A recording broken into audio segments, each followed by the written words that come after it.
on a listen-only mode until for the duration of today's conference.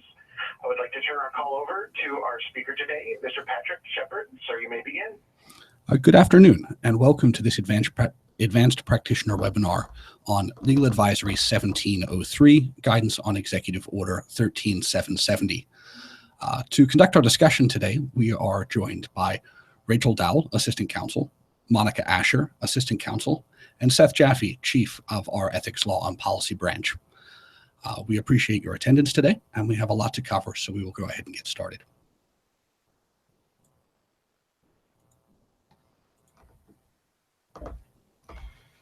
Thanks, Patrick. So as Patrick said, I'm Seth Jaffe. I'm the Chief of the Ethics Law and Policy Branch here at OGE. And welcome to today's Advanced Practitioners webinar on Executive Order 13770. Specifically today, we'll review our recently published LA 1703, providing additional guidance concerning EO 13770, or the new ethics pledge. Monica Asher will review in detail the extent of the continued applicability of prior guidance on EO 13490 to the new ethics pledge, while Rachel Dowell will review LA 1703 guidance concerning the recusal obligation contained in new ethics pledge paragraph 7, as well as the post-government employment restrictions contained in paragraphs 1 and 3. Now, before we begin, I just want to note that this advice was developed in consultation with the White House Counsel's Office, and you all can rely on this guidance, as well as the guidance in LA 1702, to be the guidance that the White House is providing on the ethics pledge. Additionally, there are some provisions and issues not addressed in these advisories for which OGE has yet to provide guidance. For these provisions and issues, ethics officials may need to consult with the White House Counsel's Office to obtain guidance. We'll briefly discuss some provisions of the pledge that are not addressed in this legal advisory. So, what is covered in LA 1703? The short answer is a lot of helpful information. First, this advisory contains significant elaboration on the guidance in LA 1702 concerning the continued applicability of guidance on the old ethics pledge to the new pledge. In case you missed it, I want to call your attention to the second full paragraph of LA 1703. The third sentence of that paragraph indicates that the extent to which past advisories are valid or not valid going forward are, quote, specified in annotations that now appear in the versions posted on OGE's website, unquote. In other words, all of our past legal advisories on the old ethics pledge now contain annotations concerning exactly to what extent they continue to provide good advice under the new pledge, and the extent to which they are no longer relevant. I've already been getting great feedback from desk officers here at OGE about the usefulness of these annotations. Monica will walk you through some of these annotations today to illustrate how they can help you do your job. Additionally, the first attachment and table in the advisory addressing the applicability of prior guidance under the old pledge to EO 13770 can be a tremendous tool for you all to use. The attachment covers, first, the EO 13770 provision addressed. Second, the language OGE has identified as common to both the old and new pledge. And third, it contains an extremely detailed breakdown by subject matter, identifying where the past guidance can be found. Again, we have received excellent feedback so far from our OGE desk officers and from some agency ethics officials about the usefulness of this resource. I highly recommend that you take advantage of it when giving advice on the new ethics pledge. Monica will walk you through some examples of how best to use this resource.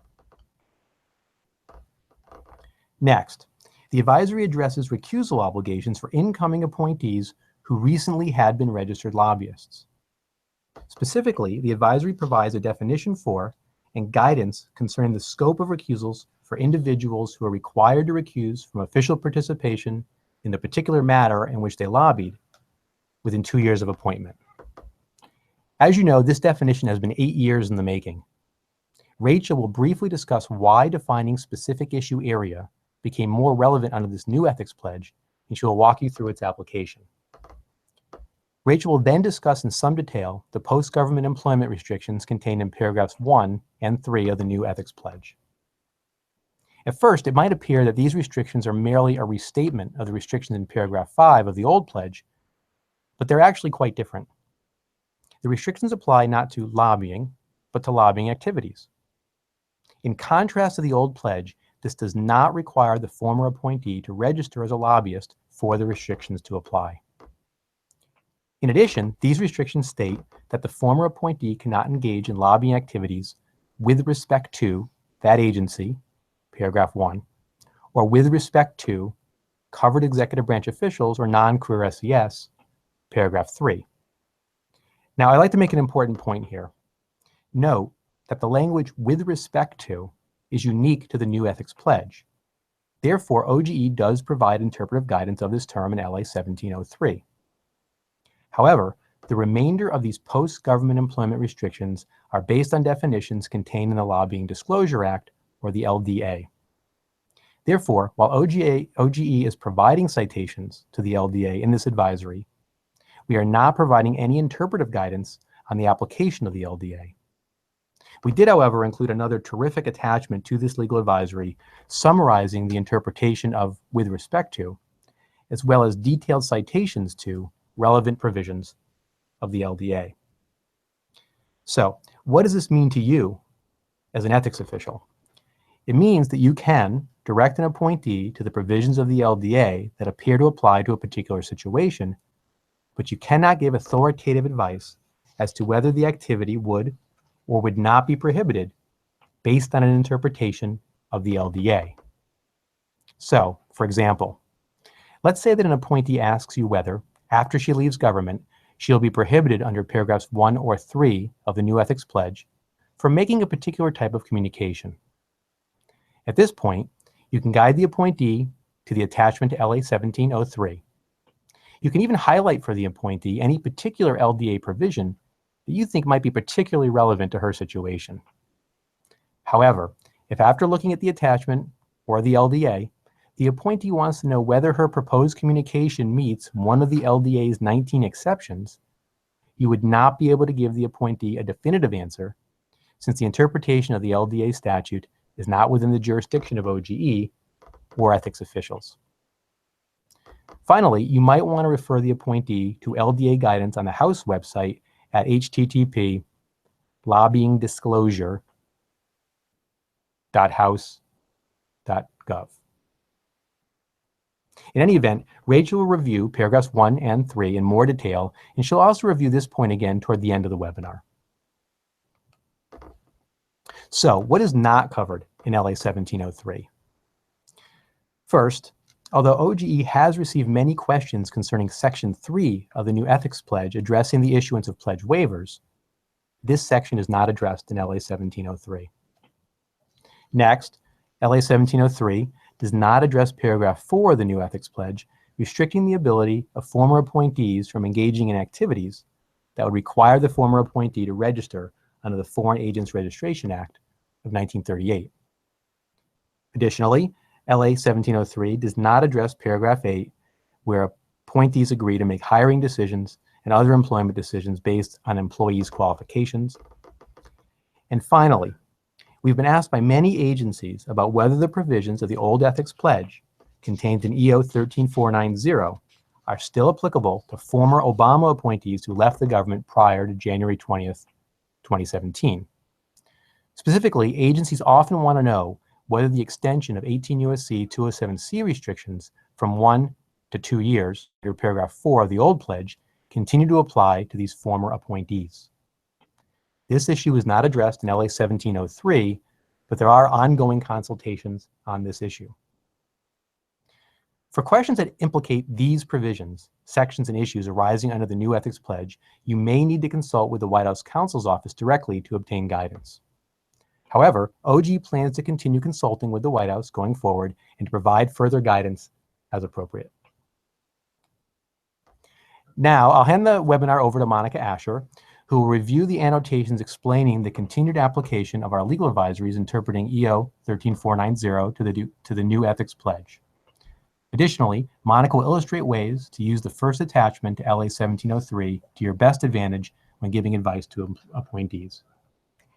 Thank you, Seth. In this next part of the presentation, I'm going to focus on how you can use the guidance that's already available on Executive Order 13490 to interpret Executive Order 13770.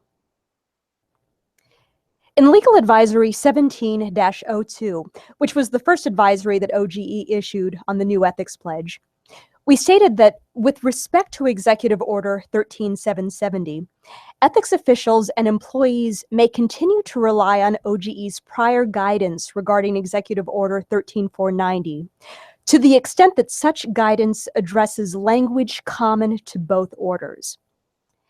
And I'd like to note that this is language common to both orders, not necessarily identical to both, although in many cases you'll see that the language is identical.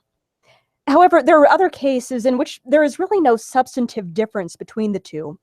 In those cases, we've also identified the language as common to both orders. One of our goals with the newer advisory, LA 17-03, was to identify the language that is common to both, and to do so in a way that would be the most useful to you as ethics practitioners. And we did this in a couple of ways. So if you look toward the middle of the first page of the advisory, I want to draw your attention to this text here. You'll note that we identify the past advisories in which all substantive legal interpretations are applicable to EO 13770.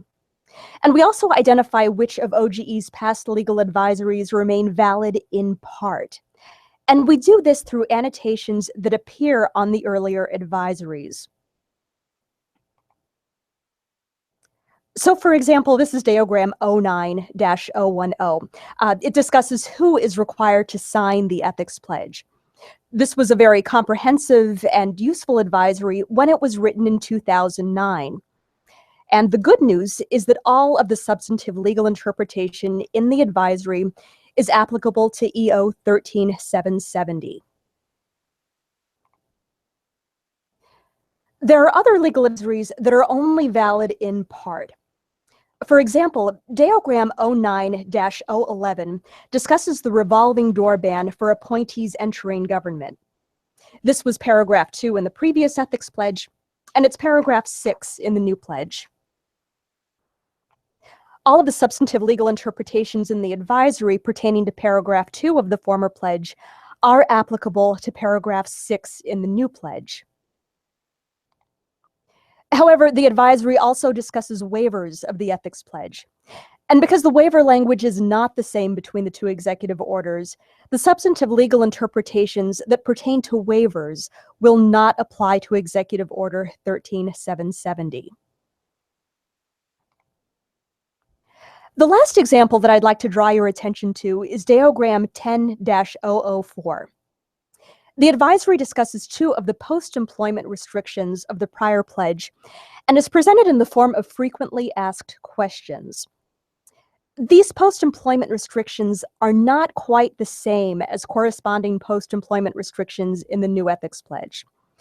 And because this advisory required a little more explanation regarding which legal interpretations can be applied to the new ethics pledge, we had to include an addendum with this advisory.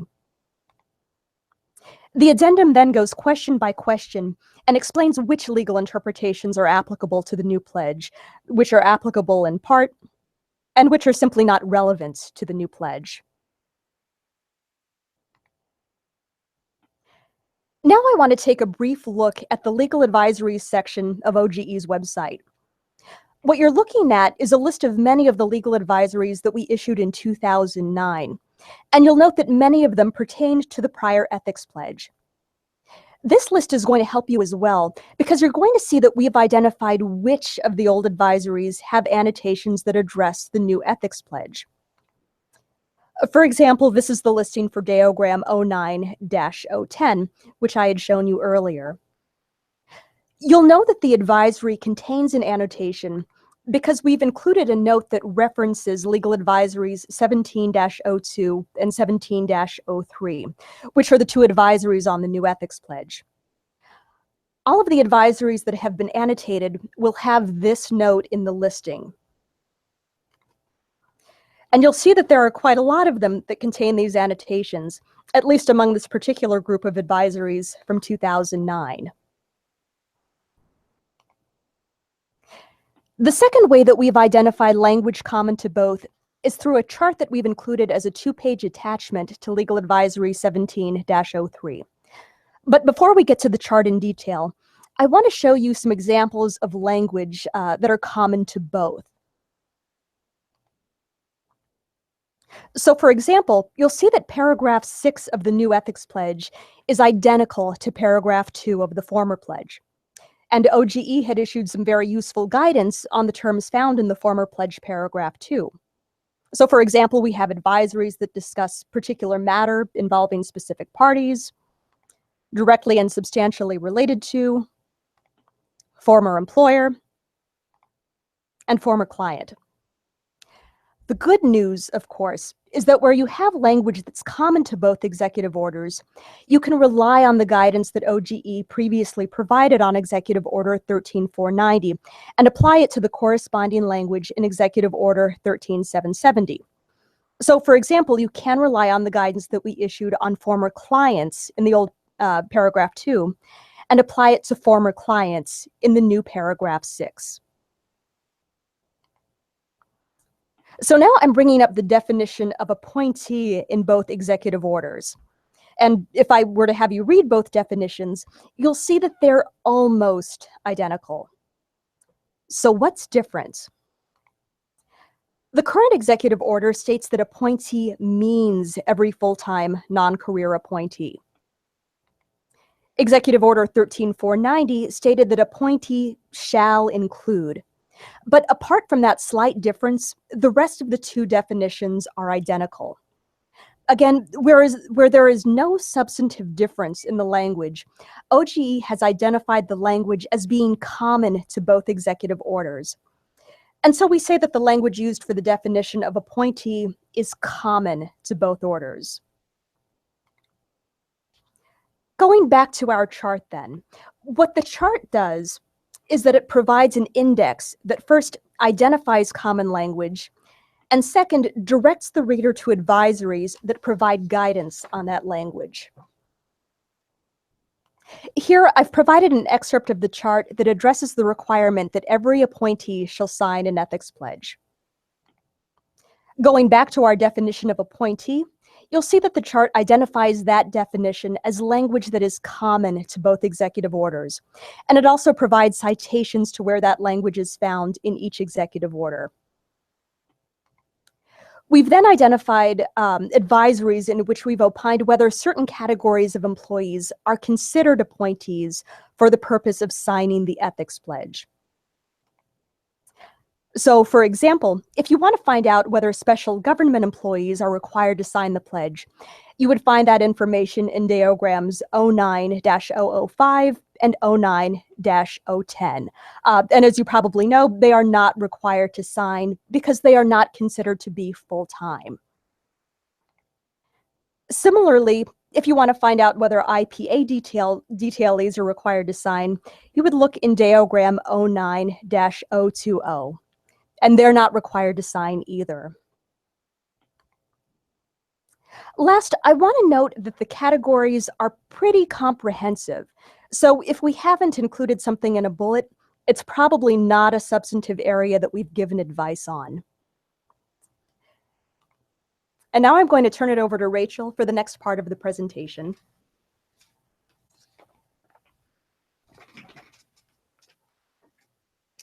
Okay.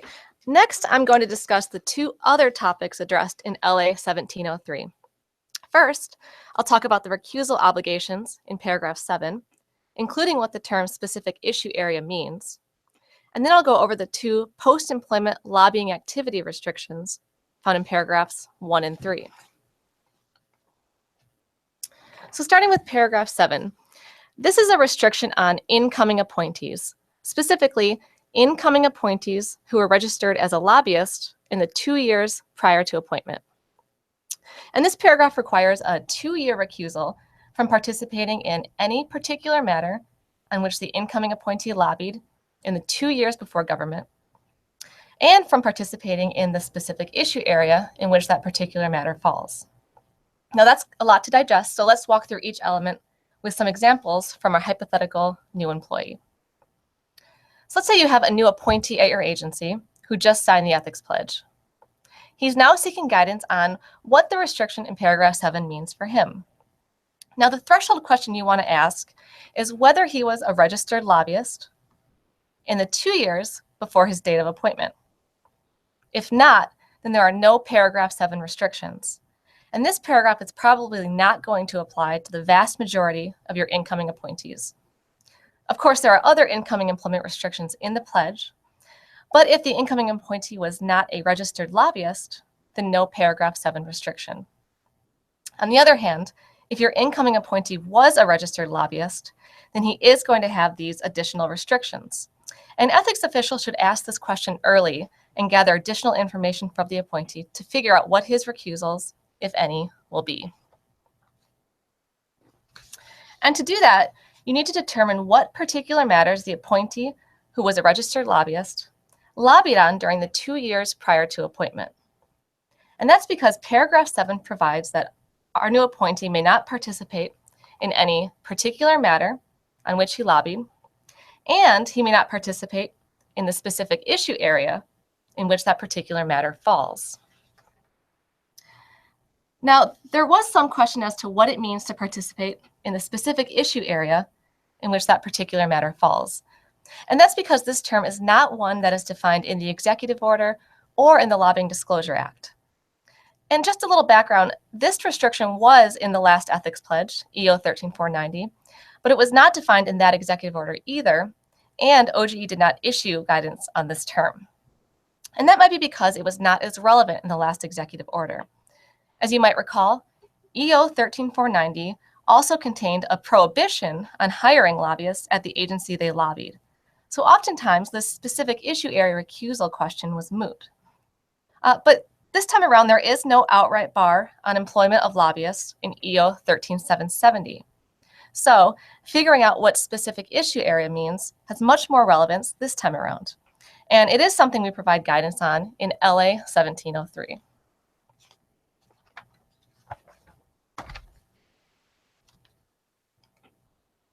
In LA 1703, we clarify that the term specific issue area means a particular matter of general applicability. Remember, there are 2 types of particular matters. We have specific party matters and particular matters of general applicability. So under paragraph 7, if you lobbied on a specific party matter, then you can't work on that same specific party matter. But if you lobbied on a piece of a broader particular matter of general applicability, like a regulation or some legislation, then this paragraph just makes clear that your recusal is going to go to that whole particular matter of general applicability, and not just that piece of the particular matter that you focused on as a lobbyist, or the piece that was relevant to your client. Now, I recognize that identifying the particular matter is going to be very fact-specific, and it's ultimately up to the agency to determine whether the thing the appointee lobbied on was a particular matter, and what type of particular matter it was. It's also up to the agency to determine whether the proposed work the appointee would do at the agency might involve that same particular matter. So for that reason, the agency will need to get a detailed description of what the appointee lobbied on early in the process. Now let's turn back to our new appointee to explore what this means for him based on what he lobbied on. Now, if our new appointee had lobbied on a specific party matter, and as I noted, he can't work on that same specific party matter at the agency. That seems straightforward, but it could actually be a pretty broad recusal. So let's say our new appointee previously lobbied on behalf of a company in connection with that company's bid for a contract at the agency. Of course, the appointee is going to be recused from participating on that contract. And that recusal obligation will extend to the entire contract award process, even if the company for which the appointee lobbied were to drop out of that process. The recusal obligation would also extend to any subsequent administrative challenge or litigation concerning that contract. Likewise, if our new appointee previously lobbied on a particular matter of general applicability, his recusal obligation will extend broadly to that same particular matter.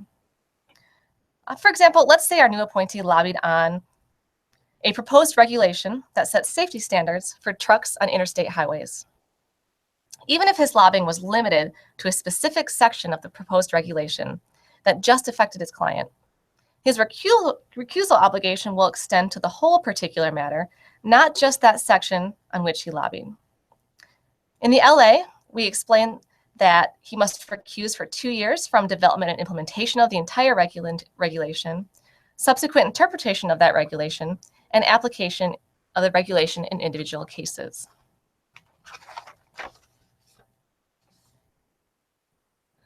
But if our appointee lobbied on something like broad policy that would not be considered a particular matter under OGE's regulatory definition, then he would not have a recusal obligation because paragraph 7 only restricts you from participating on the same particular matters on which you lobbied.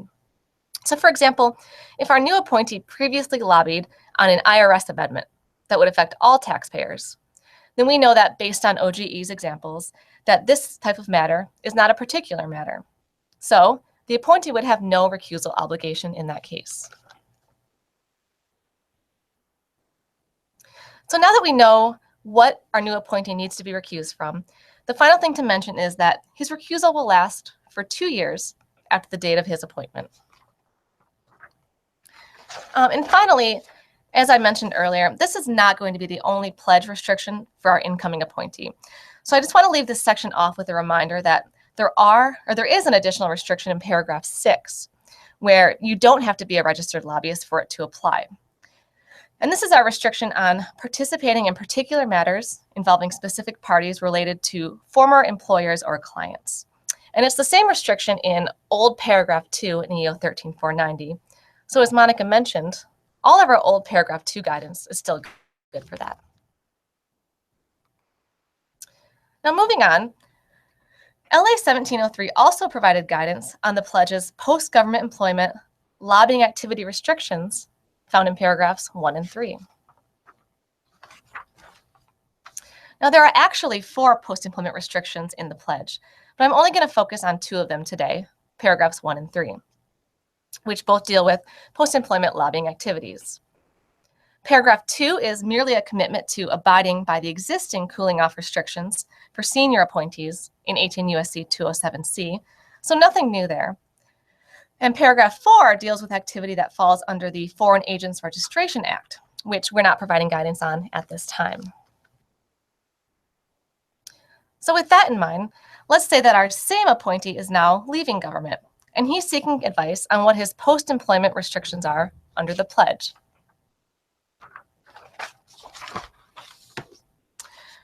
Paragraph 1 is a 5-year restriction on engaging in lobbying activities with respect to the appointee's former agency. And paragraph 3 is an administration-long restriction on engaging in lobbying activities with respect to covered executive branch officials and non-career senior executive service or SES appointees. So what does this mean for our outgoing appointee? Well, paragraph 1 and 3 are very similar, but there are a few key differences as shown in the chart that I will discuss later. And this chart on the screen is actually just a condensed version of the one in LA 1703, which is a really helpful resource when counseling outgoing appointees. But the first thing I want to focus on in talking about paragraphs 1 and 3 is that both of these paragraphs restrict certain lobbying activities. Unlike the restrictions in paragraph 7, which only kick in if you were a certain type of appointee, a former registered lobbyist, paragraphs 1 and 3 kick in if a former appointee engages in a certain type of activity. Accordingly, this restriction could apply to all former appointees depending on the nature of their post-employment activities. So since the threshold activity is lobbying activity for both of these paragraphs, let's examine what that term means. As I said, the restricted activity is engaging in lobbying activity, which is a term of art defined in the Lobbying Disclosure Act, or the LDA. And I want to flag that this is different from the restriction in EO 13490. As you might recall, there was a similar post-employment lobbying restriction that restricted lobbying. This sounds very similar, but the term lobbying is actually a separate term of art defined in the LDA. And the use of that term actually resulted in the old restriction only kicking in if you were a registered lobbyist. So if you didn't meet the lobbying registration threshold, then the old post-employment lobbying restriction didn't apply. Here, in contrast, EO 13770 restricts lobbying activity, meaning it can capture those who are not registered lobbyists if they engage in the restricted lobbying activity for any amount of time. LA 1703 flags this difference, and while it doesn't provide any interpretations on what lobbying activity means, it does walk us through the LDA definitions, which are really helpful and necessary in understanding paragraphs 1 and 3. So just walking our way through the LDA definitions, we see that you engage in a lobbying activity if you make a lobbying contact or engage in behind-the-scenes effort in support of such lobbying contact. So this term all stems from this concept of a lobbying contact.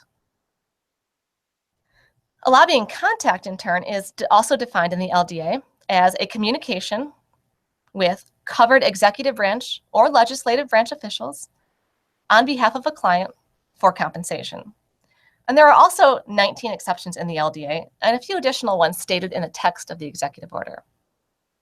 But again, an activity could be considered a lobbying activity whether or not a former appointee is required to register as a lobbyist. So this is potentially quite expansive. But in the pledge, lobbying activity is only restricted if it is with respect to certain officials. For paragraph 1, you're restricted from engaging in lobbying activities only with respect to your former agency. Paragraph 3 restricts you from engaging in lobbying activities only with respect to covered executive branch officials and non-career SES throughout the executive branch. So what does it mean to engage in lobbying activities with respect to those officials? Well, Seth mentioned this is a phrase that's not defined in the LDA, so LA 1703 does provide interpretive guidance on this.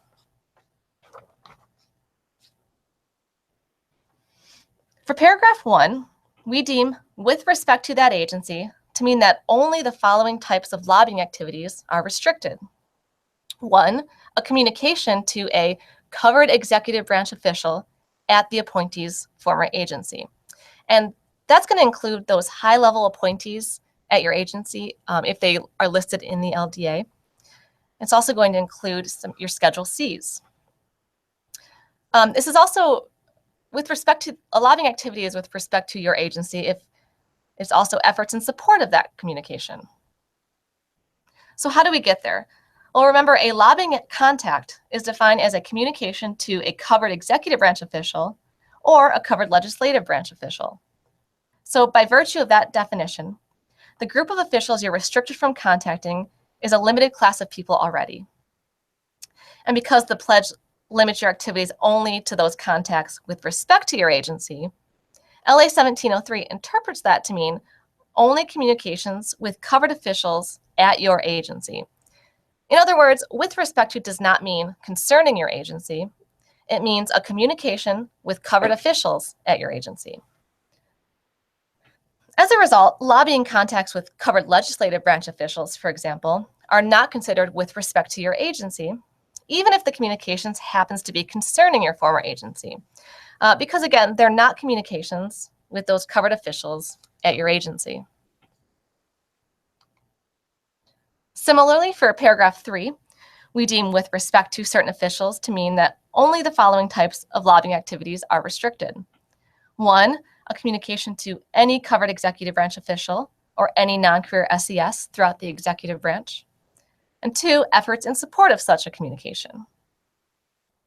And for reference, those covered executive branch officials are going to include the top appointees throughout government and Schedule Cs, again, as defined in the LDA.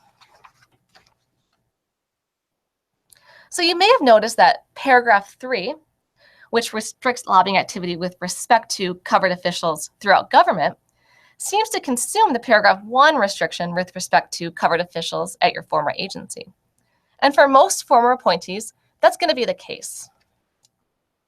But keep in mind that the restriction in paragraph 3 only goes through the remainder of the administration. Paragraph 1, on the other hand, goes for 5 years after termination of employment as an appointee. So the restriction in paragraph 1 could last longer for some former appointees. And when that's the case, the fact that the restriction only goes to covered executive branch officials at their former agency is going to be very relevant. So let's go through some examples with our outgoing appointee, starting with the broader paragraph 3 restriction. And just a caveat before we get into some of these examples, OGE and ethics officials ultimately are not the final arbiter on what the LDA means, and we have no authority to interpret the LDA. But of course, appointees are going to come to you for advice. So that's why we have this legal advisory table to point to, which is going to direct employees to the relevant provisions in the LDA. So again, you can point them in the right direction, but ultimately we really have no authority to give definitive advice on the LDA.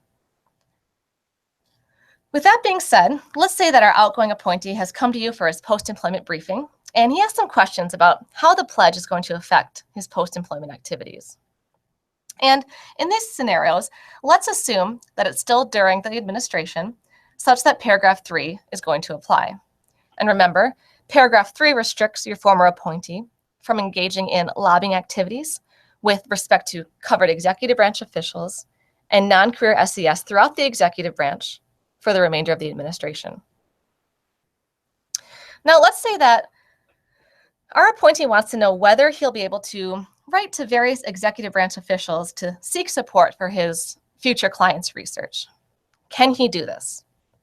Well, under paragraph 3, we know that making a communication for his client could be considered a prohibited lobbying contact if the official he is writing to are either covered executive branch officials or non-career SES. So you want to make sure to point him to the chart, which does list who is included on that class of officials, and explain to him that lobbying contacts directed to those officials are likely prohibited by the pledge. In that same vein, he may not assist his client in preparing for a meeting with those same covered officials because behind-the-scenes efforts in support of a specific lobbying contact are included in the definition of a lobbying activity. But again, under the pledge, the behind-the-scenes efforts have to be intended to support a specific lobbying contact. So not all behind-the-scenes activities are included. More general activities might not be considered a lobbying activity if they're not intended to support a specific communication to a covered official. Now, what if our appointee wants to just check in on the status of an action for his client and nothing more? Well, there is an exception for this in the LDA. In fact, there are 19 exceptions in the LDA to the definition of a lobbying contact. But again, whether an activity falls within one of these exceptions is not something we can opine on, other than just pointing that outgoing appointee to those exceptions in the LDA. Now, let's change the facts a little to examine some of the differences in paragraph 1. In this scenario, let's say that our appointee served at NIH. And let's also say that the administration is over, meaning that the paragraph 3 restrictions have gone away. But it's still within the 5-year span of the paragraph 1 restriction, which, remember, restricts lobbying activities with respect to the appointee's former agency. Now, let's say our outgoing appointee wants to write to NIH to seek support for his client's research. Well, like paragraph 3, if those NIH officials are covered executive branch officials, then it sounds like it falls under the LDA's definition of a lobbying activity. And since the officials are at his former agency, then it would be considered with respect to the former agency, NIH. But he would not be prohibited from contacting covered officials at other agencies because, again, it has to be a communication with the former agency. What if instead he wants to assist his client in preparing for a meeting with these covered officials at FDA? Well, FDA and NIH are both part of the same department. So the question is this going to be the same agency for our outgoing appointee? And the answer is, well, it depends. Some former appointees will be able to take advantage of the 18 U.S.C. 207C components if they're eligible, meaning if they're not the type of employee excluded from using components in 207. So if our outgoing appointee is not one of those excluded employees, then FDA would not be considered their former agency because it's a separate component from NIH. But if they can't take advantage of component designations, then the same restrictions would apply because it would be considered your former agency. And of course, you're preparing for a specific contact with covered officials at your former agency. Now, what if the appointee wants to contact covered legislative branch officials to discuss pending legislation that could affect his former agency, NIH? Is this a communication with respect to NIH? And the short answer is no. Remember, only communications before covered executive branch officials at the former agency are considered with respect to that former agency. Again, with respect to means a communication with the agency. It doesn't mean a communication concerning the former agency. And so with that, I'll turn it back to Patrick to wrap up the presentation. So I just wanted to say, this is Seth, not Patrick. Probably know that. I think you can see from some of the material that Rachel covered there at the end why we call this an advanced practitioners webinar. I think there were a lot of concepts that we covered there that can be difficult to apply. I would strongly encourage people out there to refer to the table that cover paragraphs 1 and 3 to the legal advisory. I think that a lot of the examples that Rachel went over also can be understood if you look at that table closely. And of course, if after going through that, there's any advice that we've given in LA 1702 or 1703 that you still have questions on, I certainly would encourage you to contact your OG desk officers if you have any follow-up questions. Excellent. Thank you very much, Rachel and Monica and Seth, for helping us understand the guidance on Executive Order 13770. And thank you all for joining us for this Advanced Practitioner webinar. This, like all webinars, will be available for immediate viewing on our YouTube channel at youtube.com/OGE Institute. If you have ideas for future trainings, please feel free to share those with us on your course evaluation, and we look forward to joining you for future webinars. Thank you very much.